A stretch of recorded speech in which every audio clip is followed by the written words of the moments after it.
السلام علیکم ورحمۃ اللہ وبرکاتہ۔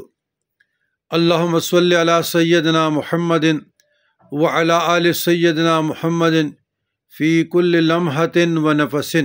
بعدد کل معلوم لک۔ برادران اسلام، آج جمعۃ المبارک کا دن، جمعہ میں اور اعمال کے ساتھ درود شریف بھی حسب توفیق پڑھنا چاہیے، صلاۃ و سلام کے ساتھ، اور عصر اور مغرب کے درمیان یہ درود چشتیہ، اللہم صلی علی سیدنا محمد النبی الامی وعلی آلہ وسلم تسلیما، اس کی بہت فضیلت ہے اور بہت مجرب درود ہے یہ بزرگان دین کا۔ تو کوشش کیجئے گا کہ یہ عصر اور مغرب کے درمیان بروز جمعہ 80 مرتبہ پڑھنا چاہیے، 80 مرتبہ۔ اور روٹین میں بھی خاندان چشت کے لوگ یہ درود تو پڑھتے ہیں، الحمدللہ ہمارے اسباق میں بھی داخل ہیں۔ تو سفر کی وجہ سے جو ہمارا روٹین سے ایک سلسلہ ویڈیوز کا جاری ہے وہ کچھ دنوں کے لیے معطل رہے گا، اور جیسے موقع ملتا ہے انشاءاللہ آپ لوگوں سے ہم کلام ہوں گے اور اپنے متقدین مریدین دوست احباب کے رہنمائی ساتھ ساتھ کرتے رہیں گے۔ جہاں مجھے موقع ملتا ہے تو واٹس اپ یا میسنجر یا ٹک ٹاک یا ای میل انشاءاللہ چیک کرتے رہیں گے، اور اس کے جو مناسب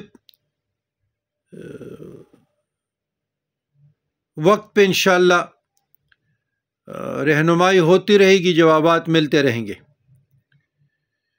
کیونکہ حدیث شریف میں ہے، بسم اللہ الرحمن الرحیم، خیر الناس من ینفع الناس، تم میں سے بہترین وہ لوگ جو دوسروں کو نفع پہنچائے۔ تو ہمارا کام دعوت و تبلیغ ہے، اصلاح نفس، اصلاح معاشرہ ہے، یہی ہمارا دعائے میں ہمارا مقصد ہے۔ ہم جہاں بھی رہیں، جدھر بھی رہیں،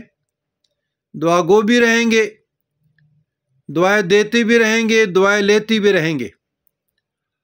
اور ساتھ ساتھ جو اپنے بزرگان دین صوفیہ کرام کے نقش قدم پر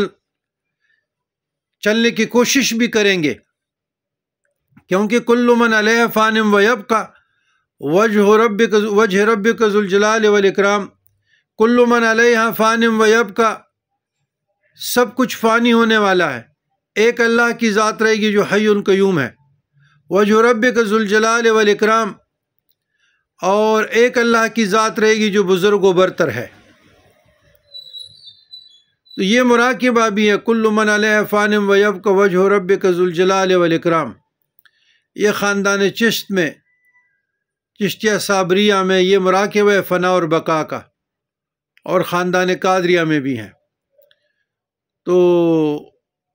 وجہ ربک ذو الجلال والاکرام پہ کہ ہمارا وجود عدم ہو جائے گا، مٹی میں چلے جائیں گے، ایک اللہ کی ذات ہے جو بزرگ و برکت ہے اور باقی رہے گا جو حی قیوم ہے۔ تو جہاں بھی رہیں، جدھر بھی رہے، اللہ کے ذکر میں رہو، زبان سے بھی، آنکھ سے بھی، ہاتھ سے بھی، دل سے بھی، الباڑی سے بھی، نظر سے بھی، یعنی یہ ساتوں چیزوں کو ملا لیں اور وجود کو تحریک، حرکت دیتے رہیں، اور اتنی جاری ذکر کریں جو آپ کے کان سنیں، اور ساتھ ساتھ اس پہ تفکر کریں۔ جو مراقبات آپ لوگوں کو ہم نے دیے ہیں، یا جو اور پیروں کے مریدین ہیں، تو مراقبہ ترقب و ترقب کے معنی انتظار کے ہیں، تو کوشش کریں کہ اپنا محاسبہ نفس بھی کریں رات لیٹتے ہوئے کہ آج میں نے کون کون سے اعمال کیے، کہاں کہاں سے زیادتی ہوئی، کہاں کہاں سے اسراف ہوا، تو پھر لیٹتے ہوئے 3 مرتبہ استغفار پڑھے تو اللہ تعالیٰ سارے دن کی گناہوں کا کفارہ بنا دیتے ہیں اور گناہ معاف ہو جاتی اور درجات بلند ہوتے ہیں۔ اللہم ربنا آتنا فی الدنیا حسنۃ وفی الآخرہ حسنۃ وقنا عذاب النار وادخلنا الجنۃ مع الابرار یا عزیز یا غفار یا رب العالمین۔